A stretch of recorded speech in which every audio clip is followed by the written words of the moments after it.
The morning of October 3, 2024, began like any other in the small town of Crossville, Tennessee. The autumn air carried the scent of turning leaves, and the Cumberland Plateau stretched endlessly under a sky painted in shades of gray and amber. But by noon, the entire community would be shaken to its core by news that nobody saw coming. Sheriff's deputies arrived at a modest brick house on Maple Street just after 11 in the morning. Neighbors watched from behind curtains as officers emerged with a figure in handcuffs. The person being led to the patrol car was not some stranger, not some drifter passing through town. It was Wallace Henderson, the 78-year-old retired principal of Crossville Elementary School, a man who had been a pillar of the community for over 5 decades. The charge was one that sent shockwaves through every household in Cumberland County. After 50 years, the case of Diane Sullivan had finally been solved. But to understand how this moment came to be, we must travel back half a century to a time when bell-bottoms were fashionable, Nixon was in the White House, and the small town of Crossville was about to face its darkest hour. September 14, 1974, was a Saturday. Diane Sullivan, a bright-eyed 19-year-old with auburn hair that caught the sunlight like copper wire, had just started her sophomore year at Tennessee Tech University in Cookeville. She had driven home that weekend to visit her parents, Edward and Martha Sullivan, who owned a small hardware store on Main Street. Diane was their only child, and they doted on her with the kind of quiet pride that small-town parents reserve for children who make them proud. Diane had always been special. She was the kind of student who stayed after class to help others understand difficult concepts. In high school, she had been editor of the school newspaper, president of the debate team, and a volunteer at the local animal shelter every Saturday morning. Her teachers had predicted great things for her. She wanted to become a veterinarian, a dream that had started when she was 8 years old and nursed an injured robin back to health in a shoebox on her bedroom windowsill. That Saturday afternoon, Diane had helped her father reorganize the paint section at the hardware store. She wore her favorite bell-bottom jeans and a peasant blouse, her hair pulled back in a ponytail. Regular customers remembered her smile, the way she knew exactly where every item was kept, how she could recommend the right tool for any job. She had grown up in that store, learning the difference between a Phillips and a flathead screwdriver before she could tie her own shoes. At lunch, she and her mother had made tuna sandwiches and talked about Diane's classes. She was struggling with organic chemistry but excelling in biology. Martha Sullivan remembered her daughter's excitement as she talked about a dissection lab, how fascinating it was to see how everything in nature fit together with such precision. They laughed together in the kitchen, and Martha had thought, not for the first time, how blessed she was to have such a wonderful daughter. That Saturday evening, Diane told her parents she was meeting friends at the drive-in theater just outside town. The movie was The Towering Inferno, and half the young people in Crossville planned to be there. She kissed her mother on the cheek, grabbed her purse, and walked out the door at 7:15. Her father remembered watching her yellow Volkswagen Beetle disappear down the street, her hand waving through the open window. It was the last time anyone who loved her would see Diane alive. When Diane didn't return home by midnight, her parents weren't immediately worried. Young people often lost track of time, and maybe she had stayed late talking with friends. But when 1 in the morning came and went, Edward Sullivan began calling around. Nobody had seen Diane at the drive-in. Her best friend, Carol Brennan, said Diane had never shown up at their agreed meeting spot. By 2 in the morning, Edward was on the phone with the Cumberland County Sheriff's Department. Deputy Frank Morrison took the call, and though missing person reports typically required a waiting period, something in Edward Sullivan's voice made him act immediately. The search began before dawn. Diane's yellow Beetle was found at 6:30 that morning on a dirt road near Grassy Cove, about 12 miles from Crossville. The area was remote, surrounded by dense woodland that seemed to swallow sound and light. The driver's door was open. Diane's purse sat on the passenger seat, her wallet still inside, with $23 in cash. Her shoes were placed neatly on the floorboard as if she had removed them herself. But Diane was nowhere to be found. The search intensified. Volunteers from all over Cumberland County arrived to help. They combed through the woods, called her name until their voices grew hoarse, and prayed for any sign of the missing girl. Wallace Henderson, then a 28-year-old teacher at Crossville Elementary, was among the searchers. He organized groups of volunteers, brought coffee and sandwiches, and worked tirelessly for 3 days straight. On the fourth day, a hunter's dog made the discovery everyone had been dreading but expecting. Diane's body was found in a shallow ravine about half a mile from where her car had been abandoned. She had been there since that Saturday night, hidden beneath fallen leaves and branches. The town of Crossville went into mourning. The funeral service filled the First Baptist Church to capacity, with people standing in the aisles and spilling out onto the lawn. Diane's mother, Martha, had to be supported by relatives as she walked behind the casket. Edward Sullivan's face had aged 10 years in a single week. The investigation that followed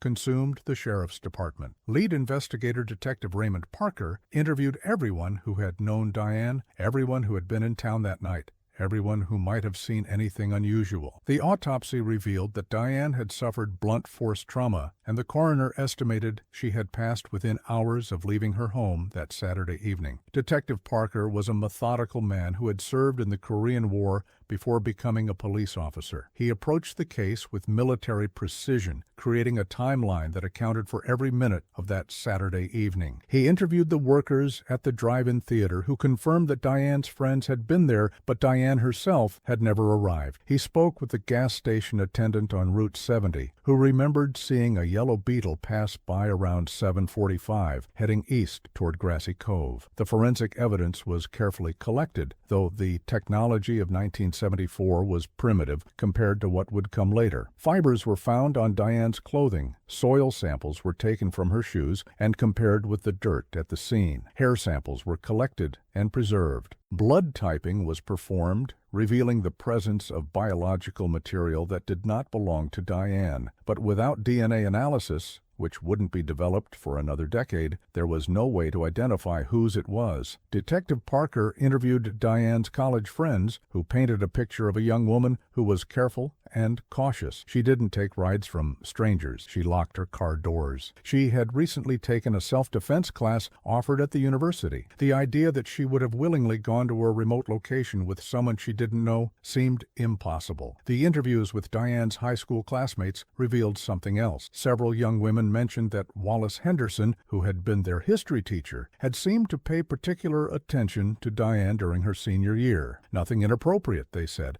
nothing that crossed a line. Just extra attention, extra encouragement, a teacher who seemed invested in a student's success. At the time, it had seemed like the mark of a dedicated educator. Now, in the shadow of tragedy, Detective Parker made a note of it, but there were puzzling aspects to the case that Detective Parker couldn't reconcile. Diane's car showed no signs of a struggle. The keys were still in the ignition. Those neatly placed shoes haunted him. Why would someone remove their shoes in a moment of crisis unless they hadn't been in crisis when they removed them, unless they had felt safe? The investigation turned up several potential leads. There was Jerry Blackwood, a mechanic who had asked Diane out several times and been rejected. He had an alibi, but it was shaky, provided only by his brother. There was Thomas Crawford, a drifter who had been seen in the area that weekend and disappeared shortly after Diane's body was found. Despite a multi-state search, Crawford was never located. And there was something else, something that Detective Parker noted in his files but couldn't quite make sense of. 2 witnesses reported seeing Diane's yellow Beetle on the evening she disappeared, not heading toward the drive-in theater, but driving in the opposite direction, toward Grassy Cove.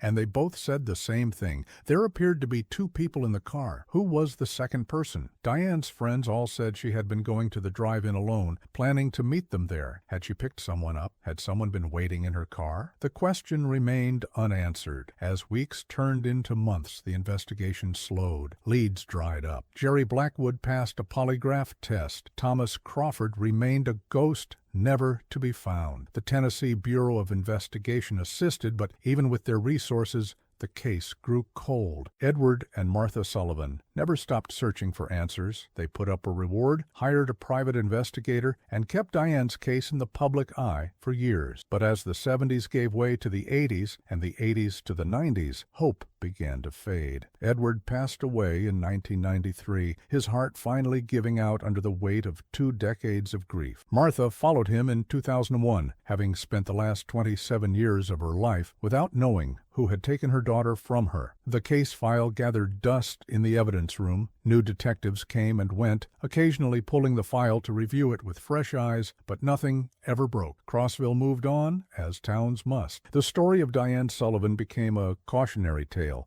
something older residents mentioned when warning their own children to be careful, to stay aware, to never take safety for granted. Wallace Henderson built a life in those 50 years. He rose from teacher to assistant principal to principal. He married Ellen Pritchard in 1979, and they had 2 children, both of whom grew up to become teachers themselves. He was a deacon at his church, a volunteer at the food bank, and a beloved figure at every community event. When he retired in 2015, the town threw him a celebration attended by 3 generations of former students. Henderson's life appeared to be a masterclass in small-town respectability. Every Sunday, he sat in the 3rd pew from the front at Crossville Community Church, his Bible worn from years of study. He coached Little League Baseball for 15 years, taking teams to regional championships 3 times. Parents trusted him with their children. The community looked to him for guidance and wisdom. But there were moments, small moments, that nobody had connected when the mask slipped. In 1989, a student teacher who worked under Henderson mentioned to a colleague that he seemed strangely interested in true crime documentaries. He would bring them up in casual conversation, asking hypothetical questions about how criminals got caught, what mistakes they made. The colleague had thought it was just morbid curiosity, the kind many people have. In 1996, when another young woman went missing in a neighboring county, Henderson had attended the community search party. He had seemed almost eager, volunteering immediately, organizing groups with the same efficiency he had shown in 1974. The woman was found safe 3 days later, having run off with a boyfriend her parents disapproved of. But several searchers later recalled that Henderson had seemed almost disappointed when the news came that she was alive. His wife, Ellen, would later tell investigators that Wallace had nightmares sometimes. He would wake up sweating, gasping, but he always claimed he couldn't remember what he had dreamed about. She thought it was stress from his job, the weight of responsibility that came with shaping young minds. She never suspected the truth. The Henderson children, Marcus and Jennifer, grew up believing their father was a hero. He attended every school play, every parent-teacher conference, every graduation. He taught them to ride bikes, helped them with homework, and instilled in them a love of learning. The revelation of what he had done would shatter them in ways that would take years of therapy to even begin to process. Nobody would have ever connected Wallace Henderson to what happened to Diane Sullivan. Why would they? He had been one of the searchers, one of the grieving community members, one of the people who had helped the Sullivans in their darkest hours. But in early 2024, something changed. The Cumberland County Sheriff's Department received a grant to create a cold case unit, specifically to use new DNA technology to review unsolved cases. Detective Sarah Chen, a forensic specialist who had recently transferred from Nashville, took charge of the initiative. Diane Sullivan's case was among the first she selected for review. The evidence had been carefully preserved, and most importantly, biological samples had been collected during the original investigation. In 1974, DNA analysis didn't exist, but in 2024, it could tell stories that 50 years ago would have seemed like magic. The samples were sent to the state crime lab in April. Detective Chen didn't expect much. After half a century, she knew the odds of finding usable DNA were slim. But the lab technicians worked miracles. They isolated a profile from biological evidence found on Diane's clothing, evidence that had been carefully stored in the climate-controlled evidence room all these years. When the profile came back, Detective Chen ran it through every database available. CODIS, the FBI's national DNA database, came back with no hits. That wasn't surprising. Many people who committed crimes in the 1970s had never been arrested for anything that would require a DNA sample. But then Detective Chen tried something else. She uploaded the profile to GED Match, a genealogical database where people voluntarily submit their DNA to find relatives. It was the same technique that had famously caught the Golden State criminal in California. The results came back with several partial matches, third cousins, fourth cousins, enough to build a family tree. Detective Chen worked with a genetic genealogist, tracing lineages backward and forward through census records, birth certificates, and marriage licenses. The work was painstaking, taking weeks of careful analysis. The genetic genealogist, Dr. Patricia Morse, had helped solve 17 cold cases across the country. She approached the work like solving a complex puzzle, finding the common ancestors shared by the DNA matches, and then building forward to identify all their descendants. The DNA profile from the crime scene pointed to someone descended from a couple who had lived in Cumberland County in the early 1900s, James and Evelyn Pritchard. Working 16-hour days, Dr. Morse traced the Pritchard family tree forward through 4 generations. She eliminated branches one by one, determining which descendants had left the area, which ones were the wrong gender, which ones were too young or too old to have committed the crime in 1974. The work required obtaining birth records from county courthouses, obituaries from newspaper archives, and marriage certificates from multiple states. After 3 weeks of genealogical investigation, the tree had narrowed to 8 possible male candidates who had been in Tennessee in 1974 and were the right age. Detective Chen began the process of eliminating them one by one. 3 had died in the intervening years. 2 had moved out of state decades ago and had alibis for September 14, 1974. 2 others had never lived in Crossville. That left one name, Wallace Henderson. The family tree began to take shape, and when Detective Chen followed one particular branch forward to the present day, her blood ran cold. The tree pointed to someone living in Crossville, someone who had been in town in 1974, someone who had been part of the search for Diane Sullivan, Wallace Henderson. Detective Chen couldn't sleep that night. She sat at her desk in the sheriff's department until 3 in the morning, going through every piece of evidence again. She pulled up Henderson's yearbook photos from 1974. She looked at newspaper clippings from the search effort, finding images of a younger Henderson organizing volunteers. She read every page of Detective Parker's original case file, looking for any detail she might have missed. Detective Chen triple-checked her work. She consulted with experts. She reviewed the original case file with new eyes, looking for anything that might connect Henderson to the crime. And that's when she found something that Detective Parker had noted but never fully investigated. In his interview notes, Parker had written that Wallace Henderson claimed to have been home alone on the evening of September 14, 1974. He was single at the time, living in a small apartment on the edge of town. He said he had spent the evening grading papers and watching television. No one could verify his alibi, but there had been no reason to doubt him. He was a respected teacher, well-liked, with no history of violence or suspicious behavior.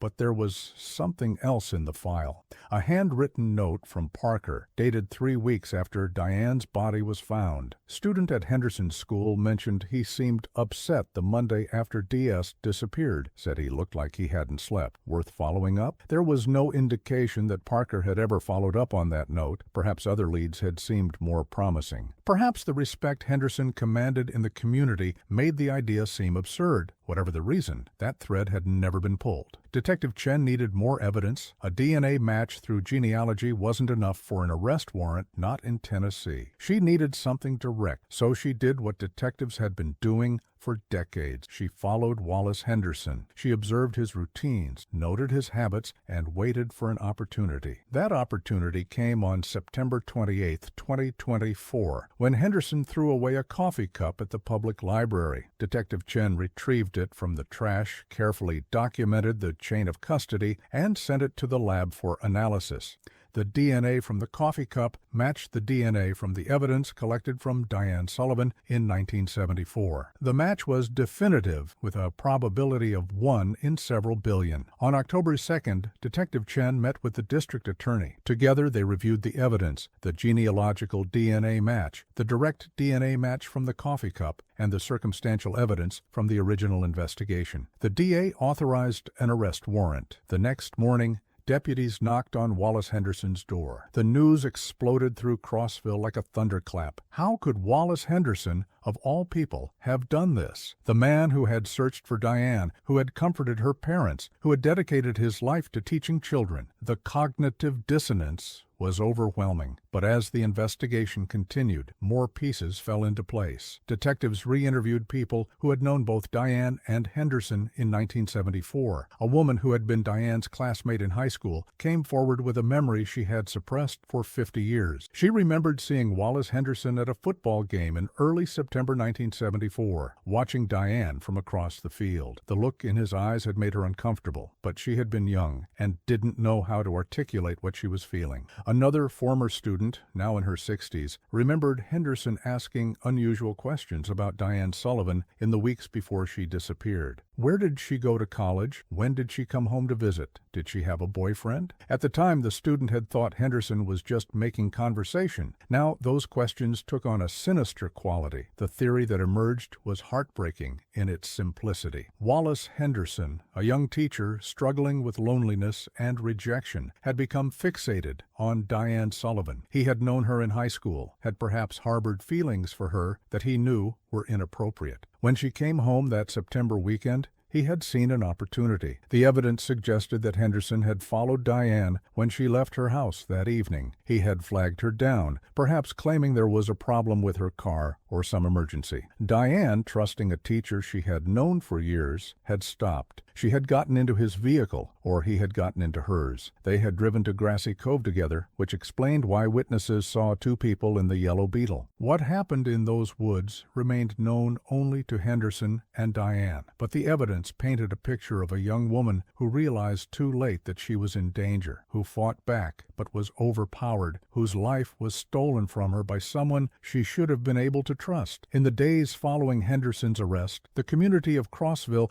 underwent a collective reckoning. How had they not seen it? How had Henderson lived among them for 50 years, carrying this terrible secret? His wife, Ellen, was devastated. His children were in shock. Former students struggled to reconcile the man who had encouraged them and believed in them with the person who had committed such an unthinkable act. The trial was set for the following spring. Henderson's attorney argued that the DNA evidence was contaminated, that 50 years was too long for evidence to remain viable, that the genealogical methods were unreliable, but the science was solid. The direct DNA match from the coffee cup was irrefutable. The trial began on March 4, 2025, in the Cumberland County Courthouse, the same building where Diane Sullivan's parents had once come seeking updates on the investigation. The courtroom was packed every single day, with overflow crowds watching on monitors in adjacent rooms. News crews from Nashville and Knoxville, and even national networks, set up outside. The prosecution, led by District Attorney Robert Chambers, methodically built their case. The jury heard testimony from Dr. Patricia Morse about how genetic genealogy worked, how the science was sound, how the methods had been validated in court after court across the country. The defense tried to paint the technology as unreliable, but Dr. Morse's credentials and clear explanations made their arguments seem desperate. The forensic DNA expert from the state crime lab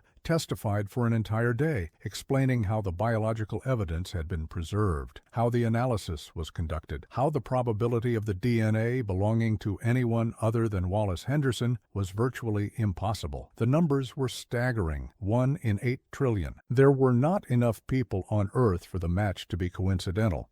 Former students of Henderson were called to testify about his behavior in the weeks after Diane disappeared. A woman named Rebecca Thornton, now 58 years old, broke down on the stand as she described how Henderson had seemed obsessed with the case, bringing it up in class discussions, asking students what they thought had happened. At the time, she had thought he was just concerned. Now she understood it was something darker, a need to know what people suspected, a way to gauge whether he was safe. Carol Brennan, Diane's best friend who had waited for her at the drive-in theater that night, testified about the kind of person Diane was. She spoke of Diane's dreams, her kindness, her bright future that had been stolen. She looked directly at Henderson as she spoke, but he never met her eyes. The defense called character witnesses, dozens of former students and colleagues who testified about Henderson's decades of service to the community. They spoke of his dedication, his kindness, his impact on generations of children, but their testimony seemed hollow in the face of the DNA evidence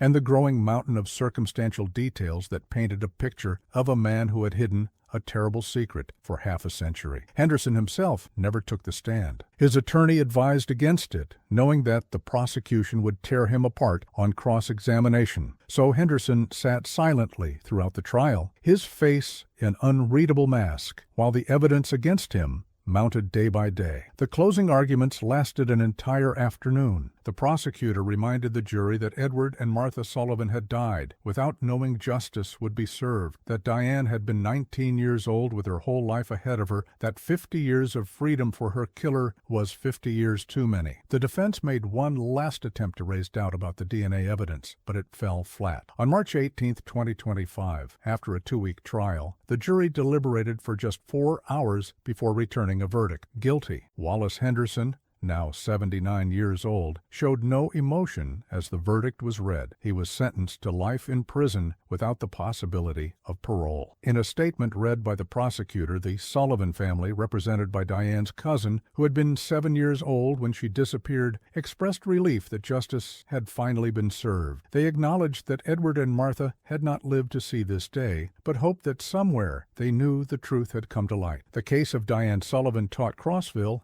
and the world several profound lessons. It demonstrated that justice, though delayed, is not always denied. Advances in technology can bring answers to questions that once seemed permanently out of reach. It showed that evil can hide behind the most respectable facades, that monsters don't always look like monsters. But perhaps most importantly, it reminded everyone that behind every cold case is a real person, a life full of potential cut short, a family left with questions that haunt them until their own last days. Diane Sullivan was not just a case number or a news story. She was a daughter who kissed her mother on the cheek before walking out the door. She was a student with dreams of the future. She was a young woman who deserved to live, to love, to grow old. The yellow Volkswagen Beetle that had belonged to Diane was preserved by the Sullivan family for decades, kept in a garage as a memorial to their daughter. After the trial, they donated it to the Tennessee State Museum, where it stands today as part of an exhibit on cold cases solved through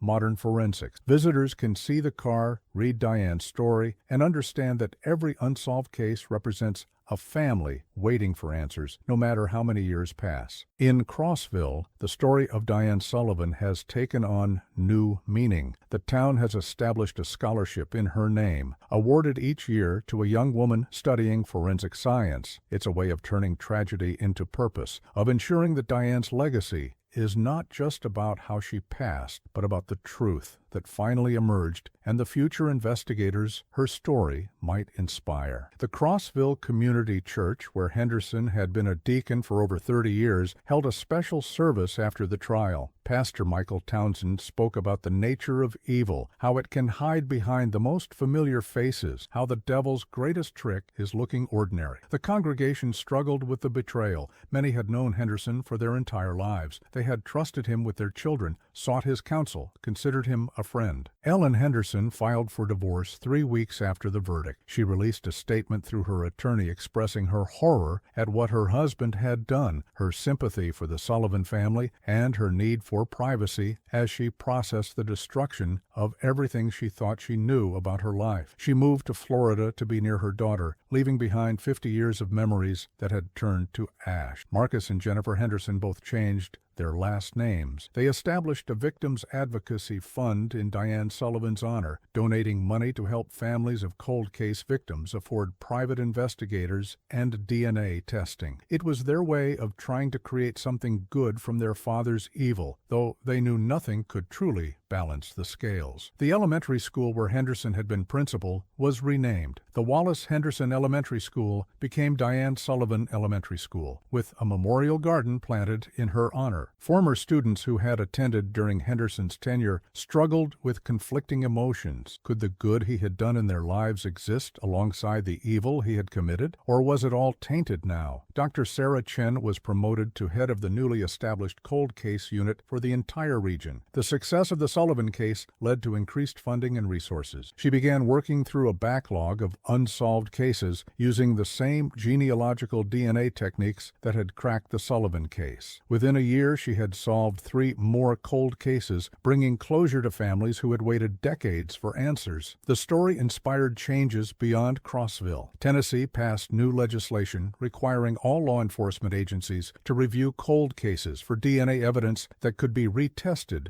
with modern technology. Other states followed suit. The Sullivan case became a case study in forensic science programs across the country, an example of how persistence, technology, and dedication to justice could overcome even half a century of silence. Wallace Henderson remains in prison, where he will spend the rest of his days. He has never spoken publicly about what happened that September night in 1974. Perhaps he never will, but his silence doesn't matter anymore. The evidence spoke for him. The truth, patient and persistent as the slow turn of seasons, waited 50 years to emerge, and when it did, it brought with it a measure of peace to a community that had carried the weight of not knowing for half a century.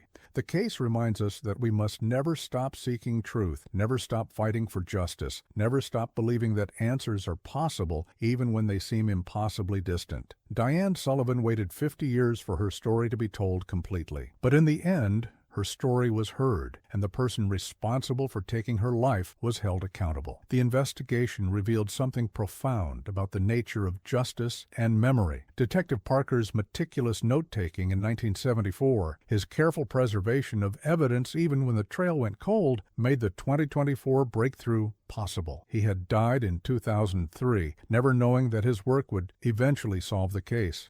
But his dedication mattered. Every interview he conducted, every piece of evidence he collected, every detail he documented contributed to the final resolution. The case also illuminated the double-edged nature of community trust. Crossville was a town where people knew their neighbors, where doors were left unlocked, where children played in the streets until dark. That trust had allowed Henderson to hide in plain sight for 50 years, but it also meant that when the truth emerged, the wounds cut deeper. Every person who had trusted Henderson, who had left their children in his care, who had considered him a friend, had to reckon with the reality that they had been deceived. Psychologists who study the case noted the phenomenon of cognitive dissonance that gripped the community. How could the man who had coached Little League, who had encouraged struggling students, who had volunteered at the food bank, also be capable of taking a young woman's life? The human mind struggles to hold two contradictory truths simultaneously. Many in Crossville found themselves grieving not just for Diane Sullivan, but for the person they thought Wallace Henderson was, a person who had never really existed. The case raised questions about evil itself. Was Henderson evil his entire life, or did something change in him after 1974? Had he lived with guilt and remorse, or had he compartmentalized his crime so completely that he could function as a pillar of the community? Prison psychologists who evaluated him after his conviction found him to be an enigma. He showed no obvious signs of psychopathy, yet he had committed a terrible act and hidden it for 50 years. He had lived a double life with such skill that even his own wife had never suspected. As autumn returns each year to Cumberland County, as the leaves turn copper and gold, people in Crossville remember Diane Sullivan. They remember the bright-eyed girl who waved goodbye through a car window and never came home. They remember that justice, though sometimes slow, can still arrive. And they remember that even after 50 years, the truth has a way of coming to light, bringing with it the resolution that families like the Sullivans deserve, and the accountability that ensures we never forget that every victim matters, every case deserves answers, and every life lost deserves to be remembered and honored. The story of Diane Sullivan is over now, but its lessons endure, teaching us to remain vigilant, to trust in the power of truth, and to never give up hope that even the coldest cases can eventually be solved.